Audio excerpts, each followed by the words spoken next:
Voltamos com o Jornal Regional. E olha só, o Dia Nacional da Doação de Órgãos e Tecidos foi comemorado no último dia 27. Mas todo mês é dedicado ao incentivo e conscientização da importância da doação de órgãos. É o Setembro Verde.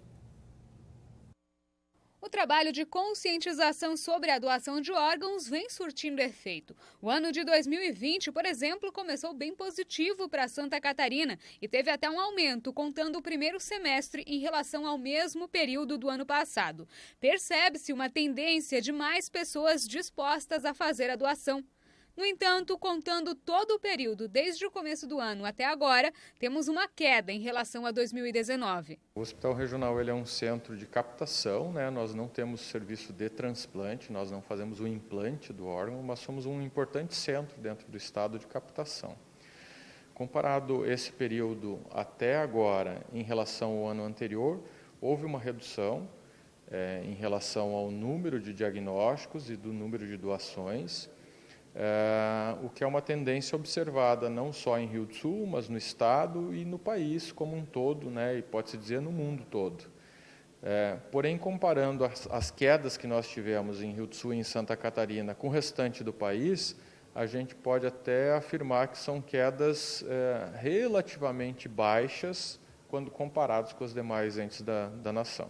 Estando inserido diretamente no processo de captação dos órgãos para transplante, o Hospital Regional sentiu os efeitos dos maiores causadores dessa queda. A nossa maior causa é contraindicação absoluta, porque com a história do Covid, se eu tenho uma UTI mista, onde eu atendo pacientes não Covid e pacientes Covid, e um desses pacientes evolui com morte encefálica, ele não pode ser doador, para proteção do futuro receptor, né? Até mesmo porque o receptor vai passar por uma cirurgia de grande porte, vai precisar usar medicações que reduzem a imunidade e a transmissão do vírus num transplante tem grande chance de ser fatal para o receptor. Com a redução de circulação de pessoas, a gente teve uma redução significativa, por exemplo, dos traumas, né? Traumatismo crânioencefálico nos grandes acidentes, principalmente no começo da pandemia.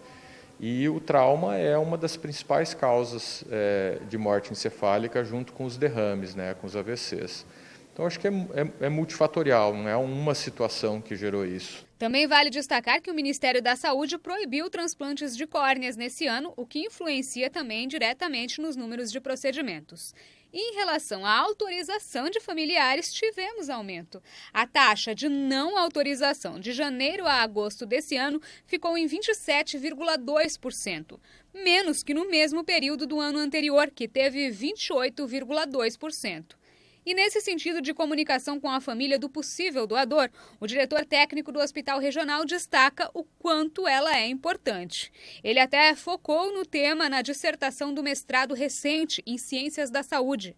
Estando inserido nessa questão, né, desde que eu cheguei em Rio do Sul, eu trabalho com a questão da comissão de transplantes e disposto a fazer o mestrado por conta de estar na carreira docente agora no curso de Medicina da Unidade. Na busca de um tema, né, para o meu projeto, surgiu a possibilidade de trabalhar com a questão de comunicação dentro do processo de doação.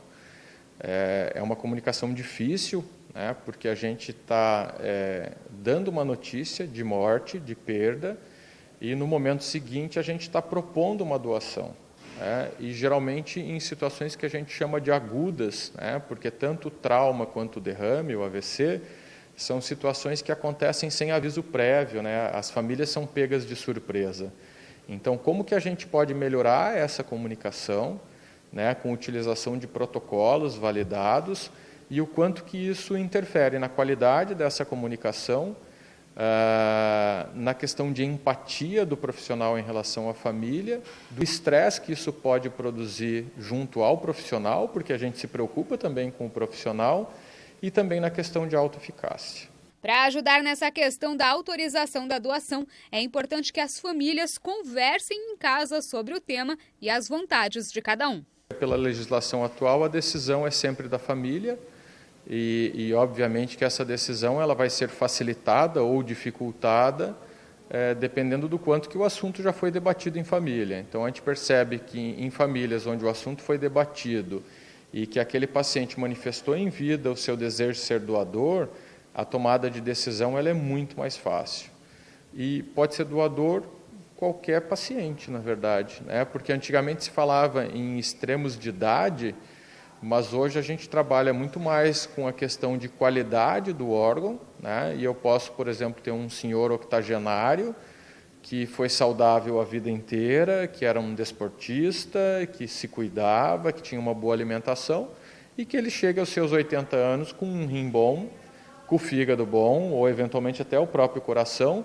Esse órgão é chamado de órgão limítrofe, né? Obviamente que a gente não vai transplantar um coração de um senhor de 80 anos para um jovem de 18, mas talvez para alguém com 60, 65, e que esteja numa condição muito grave, que não tenha tempo de esperar por um outro órgão, esse órgão pode ser o que vai salvar a vida.